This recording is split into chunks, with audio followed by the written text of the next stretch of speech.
What will happen in the 2018 midterm elections?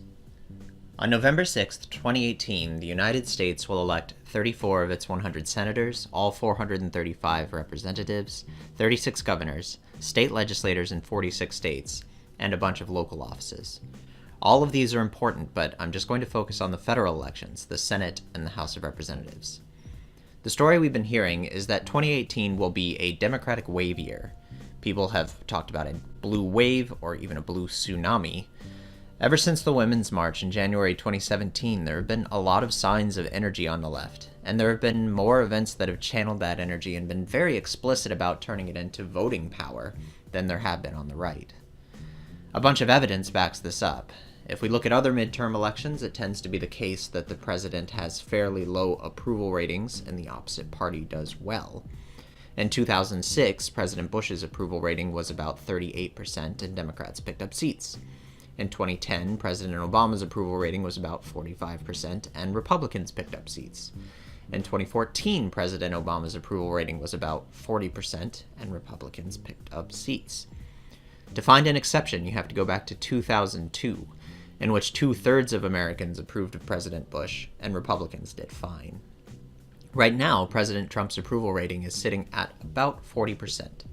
It might go up or down, but it has been consistently lower than any president in my lifetime. Another piece of evidence comes from public polls. Lots of companies call people and ask them questions, and a lot of them ask whether, all else being equal, do they think they'll vote for a Democrat or a Republican. This is called the generic ballot, and since 2017, more people have said they'd vote Democrat, sometimes a lot more.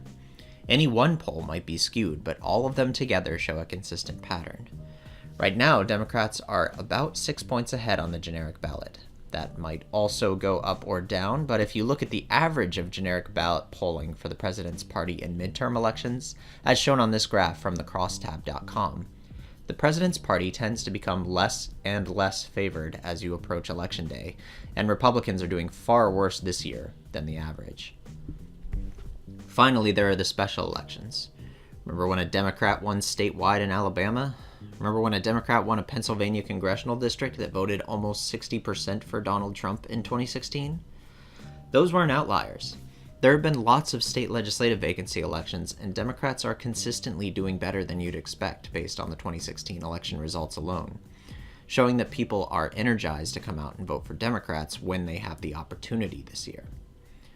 So that means that Democrats will easily win the Senate and the House this November, right? Well, getting more votes is not actually how you win. Remember, Hillary Clinton got more votes than Donald Trump, but Trump still gets to be president because the systems we use count some votes as worth more than others. In the Senate, just the wrong set of states are up for election for Democrats to pick up seats. There are 51 Republicans in the Senate, but 43 of them get to keep their seats for sure because it just isn't their turn to run for re-election. There are only 8 states where Democrats can possibly take a seat from a Republican, and there are 24 states where Democrats have to defend their seats. Also, the most Democratic state held by a Republican is Nevada, followed by Arizona, and then Texas.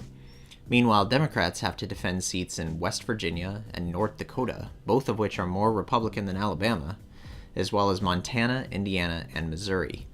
They probably won't hold on to all 24 of their seats, and for every one they lose, they have to win another one of the 8 held by Republicans if they're going to take a majority. Things aren't much better in the House. The entire House is up for election every 2 years, so it isn't about which seats are up. Instead, literally the entire system we use to elect the House is biased in favor of Republicans. See, because of a law passed in 1967, every state that elects more than one representative divides into districts, and each district elects one. So where the votes are cast matters as much as who they are cast for. For example, if you look back at the Alabama special election, Democrat Doug Jones won more votes than Republican Roy Moore statewide, but Roy Moore actually won more votes than Doug Jones in 6 out of Alabama's 7 congressional districts. Jones won way more in a single district, and then lost by a smaller amount in the other 6. The issue is that the overwhelming majority of Alabama's Democratic voters live in a single part of Alabama, whereas Republican voters are more spread out. And that's not unique to Alabama. It's a pattern that reoccurs in many states.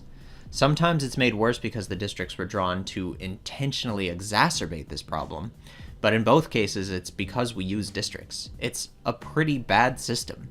If the 1967 law had instead said that every state had to use a proportional system, we wouldn't have this problem, but that's a long story better saved for another time. Under the system we have, most people think Democrats will need to outvote Republicans by a pretty huge margin to win even the slimmest majority in the House. They may just pull it off, but just like with the Senate, it is far from a sure thing. If this all seems wildly unfair and arbitrary, it's because it is. Those who accept it treat it like a game, where the rules are supposed to be arbitrary. But elections are how we decide who gets to have power and who does not. I hope after 2018, whoever wins, people seriously ask themselves whether we should keep using a wildly unfair and arbitrary system to make that decision.